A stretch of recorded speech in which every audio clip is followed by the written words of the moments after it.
और मैं चाहता हूँ और लोग जुड़े तो मैं आप लोगों से चर्चा करूं। मेरा 208 लोग जुड़े हैं।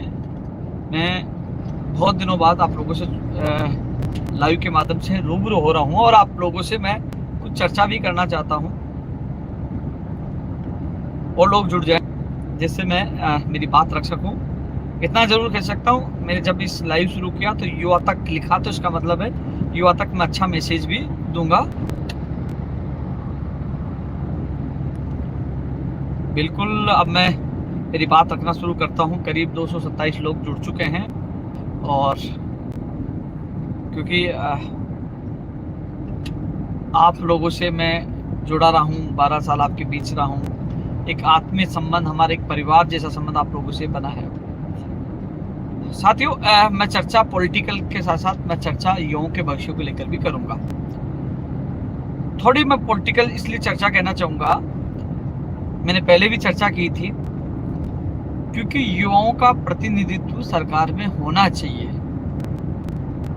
और युवाओं का प्रतिनिधित्व होना इसलिए चाहिए कि युवाओं की बात सरकार तक सीधा पहुंचा सके। मैं चुनाव लड़ा, हालांकि मैं चुनाव हार गया, जीतता तो और भी मजबूती से आपकी बात सरकार के सामने रख पाता। हालांकि आज भी आप लोगों की मांग मैं मजबूती से उठाऊंगा, मैं इतना विश्वास दिला रहा हूं। आपने देखा होगा कि सरकार, भारतीय जनता पार्टी की सरकार आने के बाद जब मैंने पेपर लीक के मुद्दों के लेकर जब मैं चुनाव लड़ा, बात रखी और मैंने मेरा बयान भी देखा होगा, मैंने कहा था पेपर लीक पर भारतीय जनता पार्टी की सरकार मजबूती से काम करेगी। वो काम भारतीय जनता पार्टी सरकार बेखूबी से निभा रही है। 160 से ज्यादा लोगों को जेल में डाल दिया। अब सवाल मैं बात कर रहा हूँ साथियों, मैं उदाहरण दे रहा हूँ कि यदि सरकार का कोई हिस्सा बनता है तो उसके लाभ कितने होते हैं, मैं आपको बताना चाहूंगा। और जो रीट पात्रता, first grade, second grade, Sanskrit शिक्षा विभाग, विद्युत विभाग, जो चर्चा बढ़ती है उसके लेकर मैं चर्चा करूंगा। लेकिन मैं उदाहरण देना चाहूंगा, जब हम कांग्रेस सरकार में धरना प्रदर्शन आंदोलन कर रहे थे, लाठीचार्ज हो रहा था, जेल जा रहे थे, वही कुछ मांगे मैं आपको बताना चाहूंगा। हम मांग कर रहे थे, आपने देखा होगा जून 2022 की वो घटना, जब हम जेल गए थे, कांग्रेस कार्यालय के बाहर गए थे, हमने कहा सीईटी में 40% किया जाए, यानी कि जूनियर अकाउंटेंट में। इसके अलावा बच्चा जैन भर्ती लिखित परीक्षा के माध्यम से हो और उसकी विज्ञप्ति जारी हो। कई ऐसी मांगे थी और चतुर्श्रेणी कर्मचारी की भर्ती के नियम संशोधन हो और वो हो। तो साथियों, आपने देखा होगा वही जो मैंने कहा था वो किया। 1998 के बाद पंचायती राज जैन भर्ती के नियम संशोधन हो गए और अब उसकी भर्ती आएगी। जो युवा बेरोजगार जो इंजीनियर थे उनके लिए खुशखबरी, जो मैंने कहा वो किया, वादा निभाया। वही सीटी में 40% करवाया और माइनस मार्किंग को भी हटाया। यानी कि जब आपके युवा बेरोजगार प्रतिनिधि मंडल को मैंने पौन घंटे, महिला आरक्षण को लेकर भी कमेंट आ रहे हैं साथियों, मैं आपके प्रतिनिधि मंडल को पौन घंटे माननीय मुख्यमंत्री जी से मुलाकात करवाई थी। उस समय मैंने रीट प्लस शिक्षक भर्ती पात्रता, रीट पात्रता एवं शिक्षक भर्ती के माध्यम से एग्जाम हो, वो बात भी मजबूती से रखी थी, उसमें सहमति भी बनी थी। सीटी में 40% हुआ, माइनस मार्किंग वापस हटाया गया, कई चीजें हुई है। तो ऐसी स्थिति में मैं आपको लोगों को बता दूं कि सीटी में राहत मिली और जैन भर्ती के अभ्यर्थियों का इंतजार खत्म हुआ। और जो चतुर्श्रेणी कर्मचारी, आप मेरे गूगल पे भी सर्च करोगे उपेन्द्र यादव चतुर्श्रेणी कर्मचारी, तो आपको पता लग जाएगा। राजस्थान का पहला वो व्यक्ति था जो उस समय कांग्रेस सरकार में मांग कर रहा था, क्योंकि मुझे पता था कि शिक्षा संबंध में मीटिंग हुई थी, मुझे पता था सबसे ज्यादा रिक्त पद होंगे तो चतुर्श्रेणी कर्मचारियों होंगे। तो साथियों, चतुर्श्रेणी कर्मचारी 60,000 पदों पर वैकेंसी घोषणा हुई। वहीं 23,850 पदों पर वाहन चालक भर्ती घोषणा, या 10वीं पास की योग्यता वो रखी गई है। तो जो चीजें मैंने पिछली सरकार में संघर्ष करते हुए छोड़ी थी, वो 3 प्रमुख मांगे पूरी हुई है। साथियों, जल्द मैं माननीय मुख्यमंत्री से मिलूंगा और मुख्यमंत्री के अधिकारियों को भी मैंने अवगत करवा दिया है। रीट पात्रता परीक्षा का जो लोग इंतजार कर रहे हैं, फर्स्ट ग्रेड भर्ती का इंतजार कर रहे हैं, सेकंड ग्रेड भर्ती का इंतजार कर रहे हैं। साथियों, फर्स्ट ग्रेड और सेकंड ग्रेड में डीपीसी होनी है, पदों की संख्या बढ़नी है।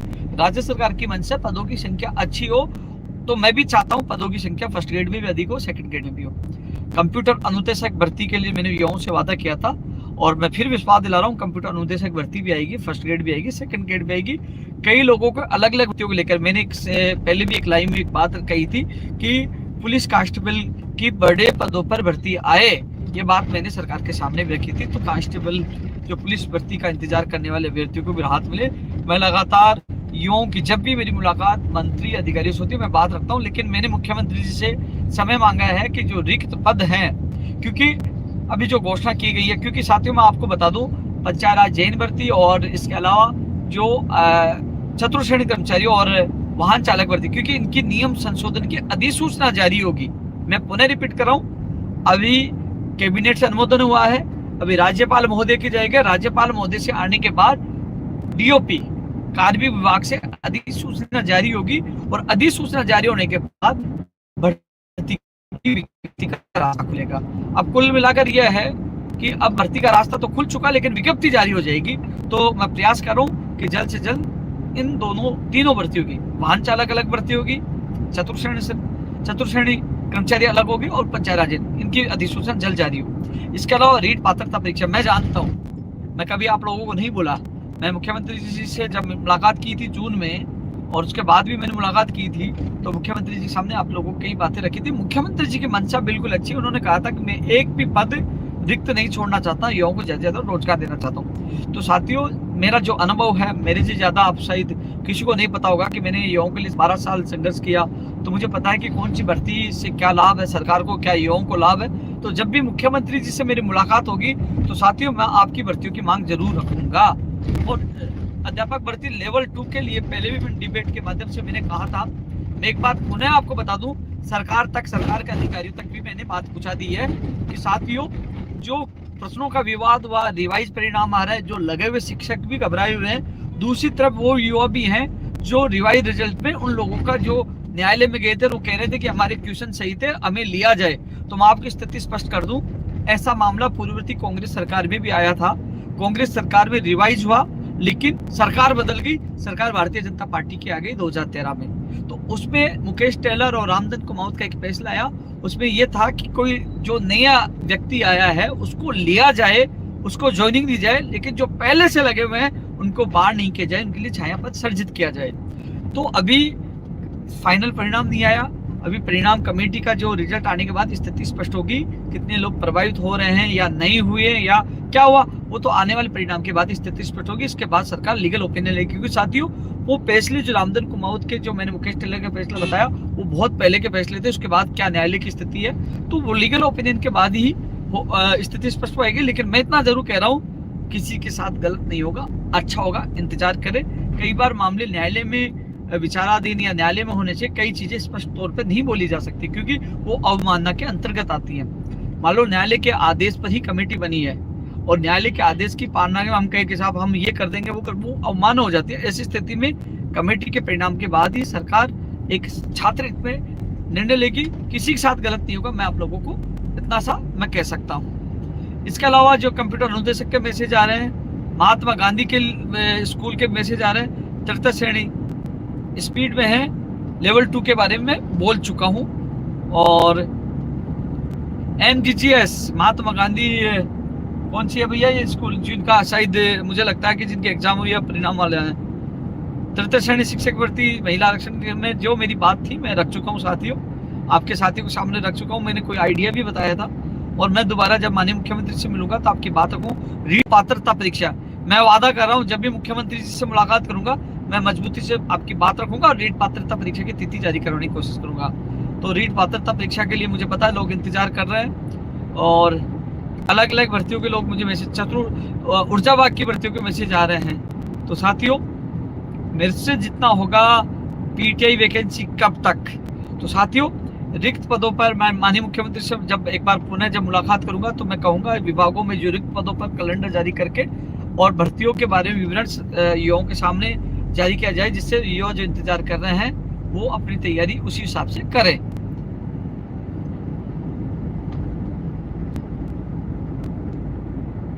हालांकि मैं आपको पता है जयपुर छोड़ के जा चुका हूं और मैं अभी शाहपुरा रहता हूं, क्योंकि साथियों मैं एक चीज बता दूं आप लोगों को, ध्यान रखना, सरकार कोई सी भी हो लेकिन सरकार में हमारा कोई युवा चुनकर जाता, आपका प्रतिनिधि यानी कि बात रखता है।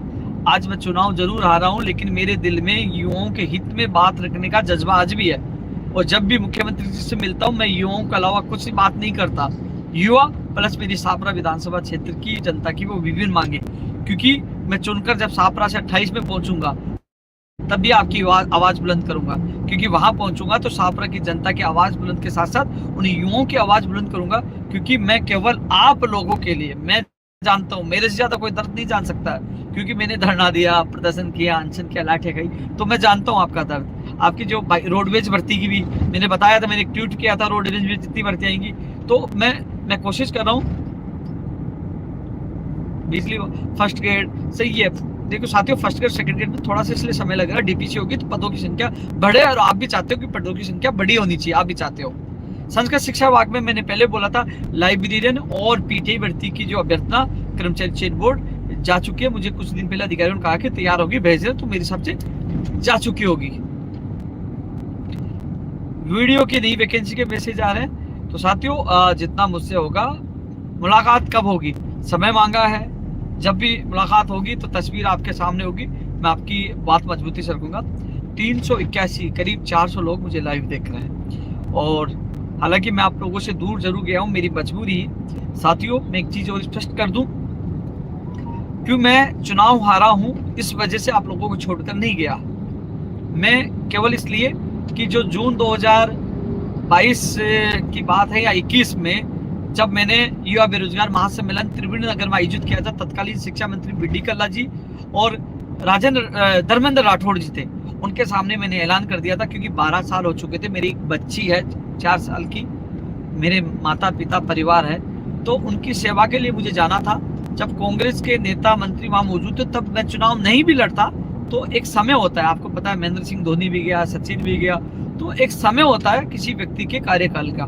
12 साल मैंने दिया, मेरा समय था कि मेरे माता पिता की सेवा में जाना, मेरे बच्चों के लिए मुझे घर परिवार जाना, इसलिए मैंने ऐलान कर दिया था, मुझे टिकट मिल गया, मैंने चुनाव लड़ लिया। और चुनाव भी इसलिए लड़ा कि आपका कोई व्यक्ति जहां नियम नीति तय होते हैं वहां पहुंचे, तो कम से कम आपकी बात वह सीधे सरकार के माध्यम से रख सके, आपको राहत दिला सकते। जैसे ही आपने देखा होगा, सरकार बनी तो 3 प्रमुख मांग मैंने सरकार के सामने रखकर आपकी करवाई। तो अब आने वाले समय में जब मैं आया हूँ, राजनीति में आया हूँ, तो कहीं ना कहीं राजनीति मेरे आने का, हालांकि चुनाव नहीं जीतने के बाद और भी मजबूती की बात मैं और रख सकता था, लेकिन प्रत्याशी हूँ, लेकिन इस तौर पर सरकार का हिस्सा हूँ, इस तौर पर मैं आपकी मांग हमेशा उठाता रहूंगा, मैं मांग आपकी सरकार तक पहुंचाता रहूंगा। लेकिन मैं इतना जरूर कह सकता हूँ, क्योंकि जो मैं पहले भी कहता था, सरकार में युवाओं के बात रखने वालों का एक हिस्सेदारी होनी चाहिए, और हिस्से के रूप में मैं मौजूद हूँ। मुझे जो आपकी वाजिब मांग है, मैं सरकार तक मजबूती से पहुंचाऊंगा, और कई मांगे माननीय मुख्यमंत्री जी ने की है, मैं धन्यवाद देना चाहूंगा यशस्वी भजनलाल जी को, मुख्यमंत्री जी को, जिन्होंने 3 प्रमुख मांगों किया, और आने वाले समय में विश्वास, आप देखना 160 से ज्यादा लोगों को जेल में डालने का काम किया। आरपीएससी के दोनों सदस्य जिन्होंने रक्षक ही भक्षक बन गए थे, युवाओं के सपनों को बेचने का काम किया, आप सोचिए, वही एसओजी है, वही पुलिस के अधिकारी है। ये तो मंशा सरकार की होनी चाहिए। ये आज भजनलाल जी की मंशा है कि युवाओं के साथ न्याय हो।